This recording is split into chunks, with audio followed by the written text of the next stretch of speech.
तो स्टार्ट करते हैं द लास्ट इमॉर्टल का एपिसोड नंबर 34 यानी कि 34। तो एपिसोड की स्टार्टिंग होती है और हम देखते हैं कि होंगी पहुंचता उस जगह पे जहां पे इन और गुजिंग की शादी हो चुकी है।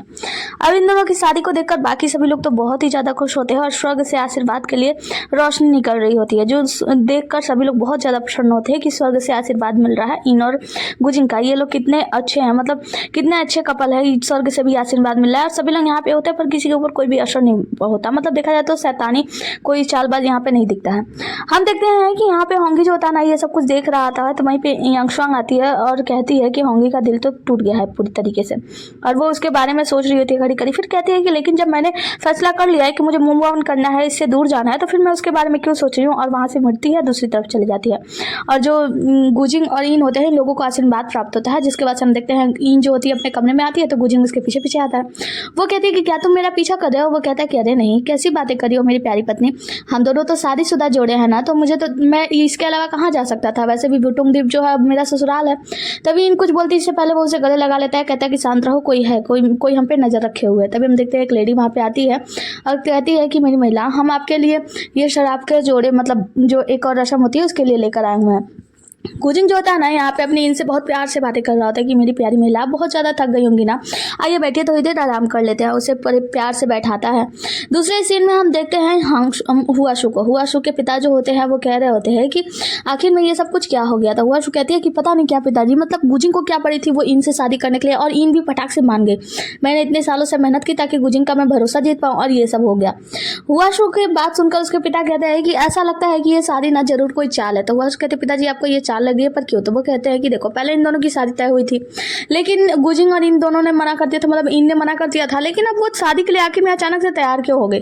देखो मुझे लगता है कि जब कोई शैतानी कार्यक्रम करता है ना तो स्वर्ग से मिलने वाला आशीर्वाद जो रोशनी फैलती है उसमें शैतानी कार्यक्रम का उजागर हो जाता है, इसीलिए इन लोगों ने शायद ये शादी की है इसी वजह से। वो कहते हैं पिताजी कि आप सच कह रहे हैं, मतलब ये सब हमारी सच्चाई सामने लाने के लिए की गई थी। तो वो कहता है कि हाँ मुझे भी तो ऐसा ही लगता है, तुम चिंता मत करो, मैं नजर रखे हुए हूँ और मैंने नजर रखने के लिए वुटुंग द्वीप पर किसी को भेजा है और जल्दी पता चल जाएगा कि उन लोग की शादी नकली है या असली। ये जो लेडी होती है ना वो गुजिंग और इनके लिए मतलब जो कप चा प्याला वाला लगाती है उसमें शराब वराब निकालती है कि ये दोनों लोग एक दूसरे के साथ पियेंगे, मतलब अपना रस्म उस्म अदा करेंगे।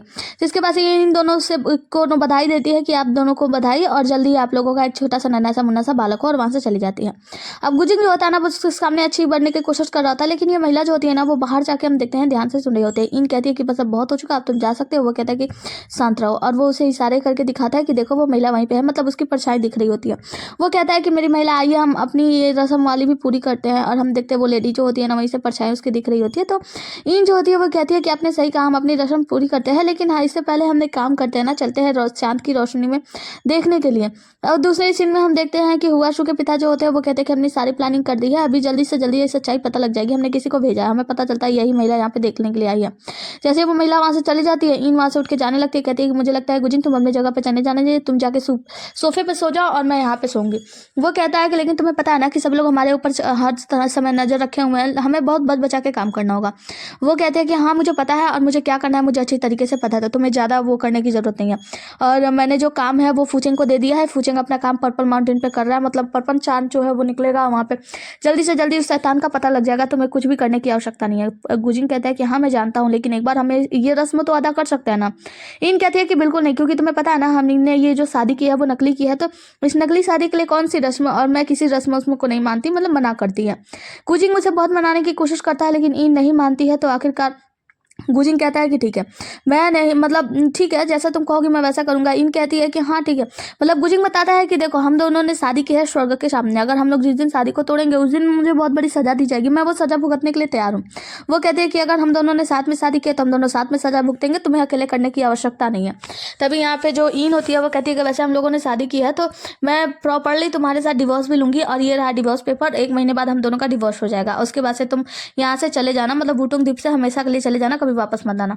गुजिंग कहता है कि ठीक है पर 1 महीना तो है ना मेरे पास, तो ठीक है तो 1 महीने तक तो कम से कम मेरी बात मानो मेरी ससुराल वाले, मेरी प्यारी पत्नी। तो आओ अभी हम लोग रस्म अदा करते हैं। उसके बाद से इन जो होती है वो मान जाती है और शराब का प्याला लेती है और पी लेती है। सीन कट होता है और हमें दिखाया जाता है होंगी को। होंगी जो होता है वो अपने मतलब महल वहल में होता है और वो अपनी मतलब शराब वराब पी रहा होता है, याद कर रहा होता है और कह रहा होता है ईमान क्यों, यानी गुजिंग मैं तुम्हें नहीं छोड़ूंगा, मतलब मेरी शादी होने वाली थी नकली सही पर तुमने उसे तोड़ दिया, मतलब तुम तो मुझे कुछ करने ही नहीं देते। और वो शराब की बोतल लेता है, ग्लास काट लेता है तो उसे याद आती है यांगशुआंग की। फिर वो सोचता है कि उससे चोट लगी थी वो कैसी होगी, तभी वो तुरंत उसके घर पे पहुंच जाता है। जाने का प्रयास करता है होंगी तो यांगशुआंग के जो सैनिक वैनिक होते हैं उसे रोक देते हैं और कहते हैं कि माफ कीजिएगा होंगी यानी कि दानव राजा, आप अंदर नहीं जा सकते क्योंकि यहाँ पे यांगशुआंग की ताजपोशी की जा रही है और अंदर जाना मना है। वो कहता है ताजपोशी और उन सभी सैनिकों को मारकर एक बार में गिरा देता है, अंदर चला जाता है। अंदर जो होते हैं यांगशुआंग के पिता वो खड़े हो जाते हैं, कहते हैं कि ये सब क्या हो रहा है।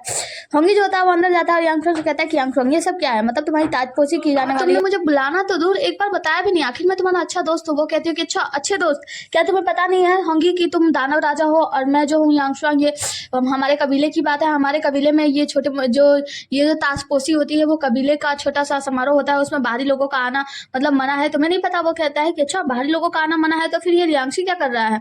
तो वो कहती है कि लियांगशी क्या आपको पता है, लियांगशी जो है ना वो हमारे कबीले से अच्छा संबंध रखता है इसलिए वहां पे है। तो वो कहता है कि अच्छा वो अच्छा संबंध रखता है, क्या तुम हम दोनों के बीच कोई लकीर खींचना चाहती हो, तुम ऐसा कैसे बात कर सकती हो, हम दोनों अच्छे दोस्त हैं। आखिरकार वो कहती है कि अच्छे दोस्त बिल्कुल नहीं, हम अच्छे दोस्त नहीं है और आज के बाद से बिल्कुल नहीं रहेंगे। हाँ ध्यान रखना आगे से मुझे मिलने की ऐसे कोशिश मत करना, अगर हमें मिलना भी होगा ना तो किसी काम की वजह से मिलेंगे, ऐसे तो हमारा मिलना नामुमकिन है क्योंकि मैं राजा बनने वाली हूँ और अगर मैं यहाँ की राजा बन रही हूँ अपने लोग की तो फिर तुमसे दूरी तो बनानी होगी ना, तुम्हारी दोस्ती वोस्ती तोड़नी होगी। तो वो कहता है कि ऐसी बात है, अगर तुम ऐसे चाहती हो तो फिर ठीक है, और वहां से चला जाता है उदास होकर। यांगशुआंग उसे सुनाने के बाद बहुत ज्यादा उदास होती है और ताजपोशी की रस्म शुरू की जाती है। वो आगे बढ़ती है और होंगी बस दूर खड़े उसे देख रहा होता है। यांगशुआंग जो होती है अपने पिता के सामने जाती है और होंगी बस दूर से उसे देख रहा होता है कि कैसे उसने एक पल में ही मुझे अपने से दूर कर दिया, ये कहकर कि मैं तुम्हारा कोई दोस्त नहीं हूँ। जिसकी वजह से हम देखते हैं कि जो यांगशुआंग होती है वो जाकर अपने पिता के सामने प्रणाम करती है, जो भी रस्म होती है वो रस्में अदा करती है। उसके पिता जो होते हैं क्राउन लेकर आते हैं, उसके माथे पे सजाते हैं, मतलब उसको क्राउन देते हैं और कहते हैं कि आज से तुम हमारे जो क्या बोलते हैं ईगल वंश है उसकी रानी हो, मतलब राजा हो, ऐसे करके। तो उसके बाद से वो अपना सीट छोड़कर हट जाते हैं और यांगशुआंग जो होती है वो जाती है अपने सीट के पास खड़ी हो जाती है बैठने के लिए। जब ये सब चीजें ना होंगी वहां पे दूर खड़े देख रहा होता है, कह रहा होता है कि मतलब सोच रहा होता है मन में यांगशुआंग एक पल में मुझे अपने आप से दूर कर दिया, और वो बहुत ही ज्यादा उदास होता है कि पता नहीं उसे क्यों अच्छा नहीं लग रहा होता, लेकिन वो समझ नहीं पा रहा होता है। वो देखता है कि कैसे वो लियांगशी को अपना करीबी कह रही है और मुझे दोस्त ने मान लिया, फिर वहां से गुस्से में चला जाता है। कहता है कि जब ऐसी बात है तो फिर मैं यहाँ से चलता हूँ। वहां से चला जाता है। तब हम देखते हैं यांगशुआंग को। यांगशुआंग होती है अपने सीट पे बैठी नहीं होती है, मतलब वो अब राजा तो बन चुकी है लेकिन वो रो रही होती है, उसकी आंखों में आंसू होते हैं क्योंकि वो अपने अच्छे दोस्त यायू उस इंसान से जिससे वो प्यार करती थी होंगी से उससे दूर हो गई। आगे हम देखते हैं इन सोई होती है तो एक नौकरानी आकर कहती है कि महाराज और महारानी उठकर आप लोग नाश्ता कर लीजिए। वो उठती है तो देखती है गुजिंग वहाँ पे है ही नहीं, तो उसकी सीट का मतलब जो भी वो बिस्तर होता है उठा देती है।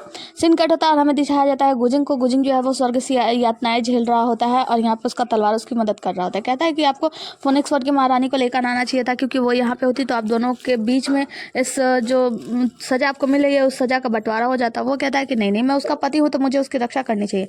वो कहता है कि हाँ मुझे पता है बड़े पति होने वाले, ये सब नकली है शादी है तो आपको इतना ज़्यादा बनने की आवश्यकता नहीं है। वो कहते हैं कि बस करो, नकली क्या है, कोई कुछ भी हो, मैं उसका पति हूँ तो पति हूँ। सीन कट होता है हमें दिखाया जाता है इन जो होती है नाश्ते पे इंतजार कर रही होती है गुजिंग का, और यहाँ पे एक नौकर जो आता है वो आकर बताता है कि दरअसल हमने पता किया है, देखिए कि शादी में कितने लोग अनुपस्थित थे, मतलब कितने लोग नहीं आए थे, जिसमें से वो बताता है 5 लोग अनुपस्थित थे। तो वो जो होती है वो देखती है 5 लोगों का मतलब कागज वागज देख ही रही होती है, कहती है कि इन सभी के बारे में पता लगाओ। तब यहाँ पे गुजिंग आता है, कहता है कि उसके लिए उसकी कोई ज़रूरत नहीं है, मैंने तुमसे कहा था ना कि जो फेंगमिंग है उसकी आखिरी यादें मुझे मिली हैं। तो वो कहती है कि क्या उसको संगठित कर दिया गया। तो वो कहता है कि हाँ कर दिया गया है। तो वो कहती है तुमने देखा वो कौन था। वो कहता है कि नहीं मैंने देखा नहीं, बस तुम्हारे साथ देखना चाहता था। जिसके बाद से ये लोग उस सीन को देखते हैं और वहाँ पे जब ये लोग देखते हैं कि फेंगमिंग की कैसे गला घोट के मौत हो रही है, मतलब उसकी मौत की जा रही है, वहाँ पे पता चलता है कि ये कोई और नहीं बल्कि राजकुमारी हुआशु का पिता है। तो ये लोग पहचान जाते हैं। तो वो कहता है कि ये वही है हुआमो। तो वो कहती है कि तब हमें क्या करना चाहिए। गुजिंग कहता है कि बस हमें उसे पकड़ने की आवश्यकता है, और वो बुढ़ऊ जो होते हैं उनसे कहती है कि हुआमो पे नजर रखवाओ, वो कहाँ पे है। जिसके बाद से वो लोग कहते हैं कि अच्छा ये बताओ कि जो हमारा तलवार है यानी कि वो क्या बोलते हैं फुचेंग, तो फुचेंग की तरफ से कोई खबर आई है। तो वो कहता है कि हाँ फुचेंग की तरफ से खबर आई है, उसके बूटोंग ट्री से कुछ ऐसे हलचल तो है, लेकिन हाँ सही जगह पता नहीं चल पा रही है क्योंकि उनका ट्रैकिंग डिवाइस जो है वो अच्छे से शायद कार्य नहीं कर रहा है। तो इंग कहती है कि ऐसा हो ही नहीं सकता कि फुचेंग का ट्रैकिंग डिवाइस गलत हो जाए, मतलब उसका ट्रैकिंग डिवाइस बिल्कुल सही है। ये हो सकता है कि जो हुआशु का पिता है मतलब हुआमो है, उसने अपने कई जगह पे वो लगाए हुए हैं जिससे कि कई जगह उसका ट्रैकिंग का पता चल रहा है, इसलिए हमें उस पर कड़ी नज़र रखनी होगी। और मुझे लगता है कि वो जो सांप है ना वो एक बिल में घुसा हुआ है लेकिन वो कई बिल दिखा रहा है, तो इसीलिए हमें अच्छे से जांच करनी चाहिए। इसके बाद से वो बुढ़ऊ और उसकी नौकरानी वहाँ से चली जाती है। तो इन गुजिन से कहती है कि मुझे पता था कि तुम स्वर्ग से यातनाएं झेलने के लिए गए थे, तो ज़्यादा बड़ापन करने की जरूरत नहीं है। अगली बार से जब सजा मिले तो मुझे भी बुला लेना ताकि मैं भी उस सजा में बराबर की हिस्सेदारी हो सकूँ, क्योंकि और इसमें ज़्यादा बड़ा बनने की तुम्हें हीरो बनने की आवश्यकता नहीं है। वहाँ से सुना बना के चली जाती है और गुजिंग का मुंह लटका का लटका रह जाता है। इनके जाने के बाद हम देख पाते हैं कि गुजिंग की हाथ जो है ना वो फिर से गायब हो रहे हैं, लेकिन वो किसी से कुछ नहीं कहता। सीन कट होता है और हमें दिखाया जाता है हुआमो को, यानी कि हुआसू के पिताजी। अब हुआमो जो होते हैं ना वो एक पर्वत पे गए होते हैं और वहाँ पे कोई व्यक्ति मेडिटेशन कर रहा होता है, तो अपनी शक्तियों से उसे प्रभावित करते हैं, ये क्या उसमें काली शक्ति या कुछ ऐसा छोड़ देते हैं और कहते हैं कि देवता गुजिंग, मैं भी देखता हूँ कि अब तुम मुझे कैसे ढूंढ पाते हो। आगे हम देखते हैं होंगी को। होंगी जो होता है वो बैठ के शराब पी रहा होता है और सोच रहा होता है कि आखिर उसने यानी यांगशुआन ने मुझसे मिलने का मना क्यों कर दिया। हो सकता है इतने सालों से हम लोग की दोस्ती थी, तो ऐसा तो हो नहीं सकता कि मेरी उससे दोस्ती अचानक से टूट गई। हाँ, ये हो सकता है कि उसके पिताजी वहाँ पे थे और अपने बड़े लोगों का सम्मान करने के लिए, और राजा बन रही थी ना, तो ये सब करना चाहिए था, इसीलिए ये सब आवश्यकता लग रहा होगा, इसीलिए उसने ऐसा किया होगा। कोई बात नहीं, मैं उससे अकेले में मिल लूंगा। मैं अभी उसके लिए एक लेटर भेजता हूँ, जल्दी ही वो मुझे मतलब बताएगी कि क्या बात है। जिसके बाद से होंगी जो होता है वो लेटर भेजता है, लेकिन उधर से कोई भी जवाब नहीं आता। कोई भी जवाब ना सुनकर होंगी जो होता है ना वो बहुत ही ज्यादा मतलब बुरा लगता है उसको। कहता है कि ऐसा कैसे हो सकता है, मतलब यांगशुआंग अचानक से मेरी दोस्त से दोस्ती कैसे तोड़ सकती है। सीन कटता है आगे, हम उस बुढ़ऊ को देखते हैं। बुढ़ऊ जो होते हैं ना वो आके इन महारानी को मतलब बहुत सारी चीजें बता रहे होते हैं कि कैसे हम लोग उस जगह पे जहाँ पे हमें टावर मिला था, मतलब जहाँ पे हमें पता चला था कि वहाँ पे हुआमो है, वहाँ पे हम गए तो हमें पता चला कि वहाँ पे दूसरा मतलब वो शैतान रहता है। तो ये कहती है कि इसका मतलब यह है कि हुआमो बहुत ही ज़्यादा होशियारी दिखा रहा है, मतलब देखा जाए तो वो छुपा तो वहीं पे है, लेकिन उसका जो सिग्नल है वो कहीं अलग अलग जगहों पे दिखा रहा है। तो वो कहता है कि जी आप बिल्कुल सही समझे हैं। तो वो कहती है कि और जिस जगह पे वो मतलब सर्वाइव कर रहा है इस वक्त, वहाँ पे बहुत ज़्यादा मुश्किल है पहुँचना। तो ये लोग बातें कर रहे होते हैं, तभी वहाँ पे गुजिंग आता है और कहता है कि मेरी प्यारी महारानी, मेरी पत्नी, ये लो मैं आपके लिए नाश्ता बना कर लाया हूँ। वो कहती है कि ये सब क्या है, नाटक करना बंद करो। वो कहता है कि चुप रहो, हमें सबको दिखाना है ना कि हम लोग एक अच्छे कपल है। फिर कहता है कि मेरी प्यारी महारानी, वैसे मैं वुटुंग द्वीप का दामाद हूँ, तो मुझे अच्छी तरीके से तुम्हारा ख्याल तो रखना चाहिए ना, इसलिए मैं तुम्हारे लिए नाश्ता बना कर लाया हूँ, लो तुम खा लो। प्यार से उसे खिलाने लगता है। तो वो जो बूढ़ो उसे खबर वबर दे रहे होते हैं वो मुस्कुराते हैं, वहाँ से चले जाते हैं, कहते हैं कि अब आप लोग मतलब खाइए पीजिए। जब वो बूढ़ो चले जाते हैं तो ये इसे प्यार से खिला रहा होता है कि अब लोग मतलब मुंह में डाल रहा होता है, तो वो मना करती है, कहते हैं कि नहीं नहीं रहने। तो तभी हम देखते हैं यहाँ पे आयु आ जाती है। आयु आती है तो कहती है कि ओ माफ़ करना जीजा जी, दरअसल मैं थोड़ा सा जल्दी में थी, मुझे पता नहीं था कि आप लोग प्राइवेट टाइम स्पेंड कर रहे हैं। वो कहती है कि क्या क्या आयु आयु रुको रुको, क्या कहा तुमने। वो कहती है कि जीजा जी। तो वो कहती है कि तुम्हें पता है ना कि ये शादी नकली है। तो वो कहते हैं कि हाँ मुझे पता है कि शादी नकली है दीदी, लेकिन दरअसल गुजिंग देवता ने मुझसे कहा कि हम सभी को दिखाना है कि ये शादी रियल है, इसीलिए मैं मतलब ऐसे रियल व्यवहार कर रही हूँ, जीजा जी कह रही हूँ, ताकि किसी को मतलब वो शक ना हो। वो कहती है कि वाह बहुत अच्छी प्लानिंग है तुम्हारी गुजिंग। तो वो कहता है कि हाँ, मुस्कुराता है उसे देखकर। जिसके बाद से वो इनसे कहती है कि वैसे दीदी मैं आपसे कुछ कहने आई थी। तो इन कहती है कि हाँ बताओ ना क्या बात है। वो कहते हैं कि दरअसल बात यह है ना कि आपसे आपकी शादी हुई है और आप इन सभी मामलात में जब से बिजी जाने लगी हैं, मेरे साथ तो आप खेल ही नहीं रही, तो मैं अकेली पड़ गई हूँ। इसीलिए मैं चाहती हूँ ना क्यों ना आप मेरे लिए एक भतीजा ला दे और मैं उसके साथ दिन रात खेलती रहूँगी और आप आराम कीजिएगा। तो वो उसको खांसी आने लगती है इनको कि मतलब कैसी बातें कर रही है, और गुजिंग अपना मुंह दूसरी तरफ फेर लेता है। आयु जो होती है वो कहती है कि दीदी अब मेरी बात को ध्यान रखना, और वहाँ से हंसते मुस्कुराते हुए चली जाती है। इन कहती है रुको, तो ये सब तुमने किसने सिखाया। गुजिंग की तरफ देखती है तो गुजिंग कहता है कि नहीं नहीं मैंने कुछ भी ऐसा नहीं सिखाया उसे, मैं सच बोला, मैं झूठ नहीं बोला। इन कहती है कि हाँ हाँ मैं तुम्हारी चालाकियों को अच्छे से समझती हूँ। जिसके बाद से वो उसके साथ शेयर करती है कि कैसे हुआमो का अभी तक पता नहीं चला और जहाँ पे ढूंढने के लिए गए थे वहाँ पे कोई और पाया गया है।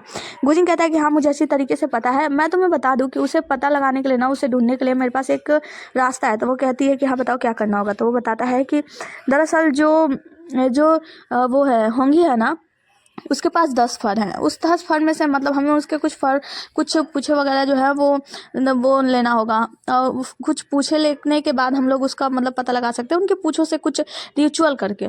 इन कहती है कि ऐसी बात है तो हमें होंगी के पास चलना चाहिए, उसके पास तो 9 फर थे ना। तो वो कहता है कि नहीं दरअसल बात यह है कि अब वो दैविक लोमड़ा बन चुका है, जिसकी वजह से उसके पास 10 फर है, तो हमें उससे कुछ फर उधार लेने चाहिए।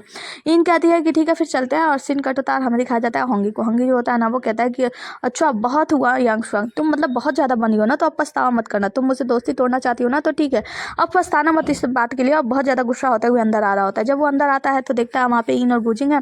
तो गुजिंग को देखकर बहुत ज़्यादा गुस्सा करता है कि कहता है कि सब तुम्हारी वजह से हुआ है, तुम्हारी वजह से मैं इनसे शादी नहीं कर पाया, मैं उससे शादी करने ही जा रहा था और तुमने मुझे फंसा दिया। तो गुजिंग कहता है कि अरे रुको रुको, ये सब तो बात की बात है ना, मतलब हम शादी नहीं हुई तो अब इन सब मामलों से तुम्हें निकल जाना चाहिए। वो कहता है कि नहीं मैं तुम्हें नहीं छोड़ूंगा, उसके ऊपर हमला करता है। गुजिंग उसके हमले का जवाब देता है, मतलब वो जो हमला किया होता है उसे उठाकर दूर फेंक देता है। कहता है कि अरे सुनो तो हम तुम्हारी मदद के लिए आए हैं। कहता है कि मदद, रुको मैं करता हूँ तुम्हारी मदद। तो वो कहता है कि अरे हाँ मैं तुम्हारी मदद मतलब तुम मेरी मदद करोगे ना, इसलिए मैं यहाँ पे आया हूँ। वो कहता है कि चुप करो, मैं तुम्हें अभी बताता हूँ कि तुमने अगर उस वक्त मेरे साथ धोखा नहीं किया होता तो मेरी शादी इनसे हो गई होती। इन कहती है कि बस करो तुम दोनों लड़ाई करना, हम जरूरी काम के लिए आए ना, आप बैठ जाओ यहाँ पे। गुजिंग जाके अपनी सीट पे बैठ जाता है और वो कहती है कि देखो होंगी, मैं तुमसे कुछ चीज़ लेने आई हूँ, दरअसल मुझे तुम्हारे कुछ फर चाहिए उधार में। वो कहता है कि अच्छा। तो वो कहती है कि हाँ, और ये सारा काम मैं मतलब गुजिंग के ऊपर सौंपना चाहती हूँ। गुजिंग जो है वो जाकर हुआमो का पता लगाएगा। तो वो कहता है कि क्या मेरे ऊपर? वो कहती है कि हाँ, अगर तुम्हें करना है तो शांत रहो, वरना मुंह खोला ना तो दोबारा से ये सब मैं खुद ले लूँगी, मैं खुद कर लूँगी। तो गुजिंग कहता है कि हाँ हाँ ठीक है, और अपना मुंह बंद कर लेता है। जिसकी वजह से हम देखते हैं कि जो होंगी है ना, उसने अपने कुछ फरे दे दिए हैं और कहता है कि ये लो। वो बूढ़ा हुआमो इन सब के पीछे, अगर मुझे पहले पता होता ना तो मैं तो उसकी जान ही ले लेता। जिस दिन वो मुझे मिल जाएगा ना, मैं तो उसका गला ही मरोड़ दूंगा, मोड़ दूंगा, उसे मार डालूंगा। तो वो कहती है, मतलब गुजिंग जो होता है वो कहता है कि हाँ बहुत हुआ, वैसे एक बात बताओ, आप इतना ज़्यादा गुस्सा क्यों कर रहे हो? वो कहता है कि गुस्से में, मतलब मैं गुस्सा कर रहा हूँ, तुम मुझसे ना ही बोलो तो गुस्से के बारे में।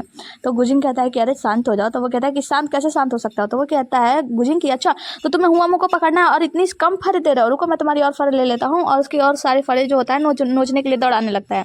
अब होंगी जो होता है वो भाग रहा होता है और इन कहती है कि बंद करो, तुम लोग कितना ज़्यादा शैतानी करते हो। और गुजिंग जो होता है उसके कुछ फरे नोच लेता है। जो इन होती है इन दोनों को साथ में बैठाती है और कहती है कि देखो, एक तो देवता है और एक जो दानव का देवता है, मतलब दानव लोग का राजा है। दोनों लोग इतनी सारी शैतानियां कर रहे हो कि क्या कहा जाए। ऐसा लगता ही नहीं कि तुम लोग बड़े हो, ऐसा लगता है छोटे छोटे बच्चे हो तुम दोनों। तो यहाँ पे गुजिंग जो होता है उसके फरे को ऐसे फूक के उड़ा देता है। तो मतलब होंगी जो होता है वो कहता है देखा देखा इसकी शैतानी, फरे लिया मेरा और ऐसे फूक के उड़ा दिया। तो वो कहती है कि हाँ हाँ वो छोड़ो, वैसे मैं तुमसे कुछ बात करना चाहती हूँ। होंगी कहता है हाँ बताओ। तो वो कहते हैं कि मैंने तुम्हारे सैनिकों से सुना कि तुम यांगशुआंग से मिलने के लिए गए थे। तो वो कहता है कि यांगशुआंग, उसके बारे में तो बात ना ही करो तो बेहतर है। जब भी उसका नाम लेता हूँ ना मुझे बहुत ज़्यादा गुस्सा आती है, इतनी ज़्यादा इरिटेटिंग हो गई है वो। मतलब ये दोनों अब एक दूसरे का मुंह देखने लगते हैं, इन और गुजिंग। जिसके बाद से सीन कट होता है और हमें दिखाया जाता है लेडी होंगचो। लेडी होंगचो बेहद ही गुस्से में महल में पहुंचती है। तो यहाँ पे चंकी होता है, वो कहती है कहाँ है तुम्हारे महाराज, मतलब देवता गुजिंग कहाँ है? वो कहता है कि लेकिन आप तो वहाँ पे लड़ाई छुड़वाने के लिए गई थी ना, तब पश्चिम की तरफ। वो कहती है कि हाँ मैं पश्चिम की तरफ गई थी, लेकिन अगर मैं वहाँ पे ज़्यादा समय तक रुकती तो तुम लोग तो पूरी प्रतिष्ठा को बर्बाद कर देते। मतलब गुजिंग गॉड है क्या? तुम्हें जरा सा भी अंदाजा है वो गॉड होते हुए कैसे शादी का प्रस्ताव दे सकते हैं फिनिक्स को, जबकि फिनिक्स की राजकुमारी का होने वाला पति जो राक्षस था वो वहां पे नहीं पहुंचा था। इन्होंने उसे प्रस्ताव दे दिया, उससे शादी भी कर ली। इनकी मान मर्यादा का क्या, और साथ में अपने पैलेस को भी उन्हें दे दिया। मतलब वो मामूली से फिनिक्स के लिए इतना सब कुछ क्यों कर रहे हैं गुजिंग महाराज? देवता गुजिंग है कहाँ? तो चंगी कहता है कि वो तो अभी बाहर। वो कहती है कि ठीक है, मैं उनसे अभी वुटोंग द्वीप पे जाती हूँ और उनसे बात करती हूँ। बेहद ही गुस्से में होती है लेडी होंगचो और वहां से निकल जाती है। चंकी उन्हें रोकने वाला होता है लेकिन रोक नहीं पाता। जिसके बाद सीन कट होता है और हमें दिखाया जाता है कि जो हमारा होंगी होता है वो इन लोगों से कह रहा होता है कि देखो मैं तो यांगशुआंग के बारे में बात भी नहीं करना चाहता। मतलब कि वो राजा बन गई है तो क्या इतनी बड़ी आदमी बन गई है कि मुझसे मिलना भी उसके लिए मतलब बेकार लगता है। अपने सैनिकों से आदेश दे दिया और कहवा दिया कि मैं वहां पे ना पहुंचूं। यहाँ तक कि वो राजा बन रही थी, मैं तो चाहता था कि चलो मैं उसे बधाई दे दूं, लेकिन चलो ठीक है वो मुझसे नहीं मिलती। लेकिन फिर उस लियांगशी का क्या? वो लियांगशी वो भला मानुस जो है उसके साथ वो बातें बातें करी है, उसको अपने साथ लेकर घूम फिर रही है, क्या उसका कुछ नहीं? मतलब मैं दानव राजा हूँ तो मैं उसका अच्छा दोस्त हूँ और मैं उसको रोकना चाहता हूँ, मैं उससे दूर रखना चाहता हूँ उस लियांगशी को। तुम्हें पता है मुझे ऐसा लगता है वो जो लियांगशी है ना बस वो उससे अपने जाल वाल में फंसाएगा फिर उससे धोखा दे देगा, लेकिन वो तो समझने को तैयार ही नहीं है। अरे मैं क्या बोलूँ यार, मैं तो उससे मतलब बात ही नहीं करना चाहता। यहाँ पे यांगशुआंग और जो गुजिंग होता है वो कहता है कि मेरी बात तो सुनो, मतलब पूरी बात तो सुनो, नहीं खत्म तो होने दो, कोई बात तो पूरी तरीके से समझने दो। वो कहता है कि नहीं नहीं बस करो, यांगशुआंग के बारे में तो हम लोग बात ही नहीं करेंगे क्योंकि वो इतनी बुरी है ना कि मैं क्या बताऊँ। अब वो दोस्ती तोड़ना ही चाहती है ना, तो ठीक है फिर मैं दोस्ती तोड़ने को ही तैयार हूँ। इन कहती है कि ठीक है अगर तुम्हारी दोस्ती टूट रही है तो तुम चिंता मत करो, मैं जाके उससे बात करूंगी, तुम लोगों के बीच सब कुछ ठीक हो जाएगा। वो कहता है कि नहीं नहीं रहने दो, इतने सालों से उसके साथ इतनी अच्छी दोस्ती बनाई, अब वो अब ऐसे मुझे इग्नोर करिए, मैं भी अब उससे इग्नोर करूंगा, मुझे भी नहीं चाहिए उसकी दोस्ती। और बहुत ही ज्यादा गुस्सा कर रहा होता है होंगी।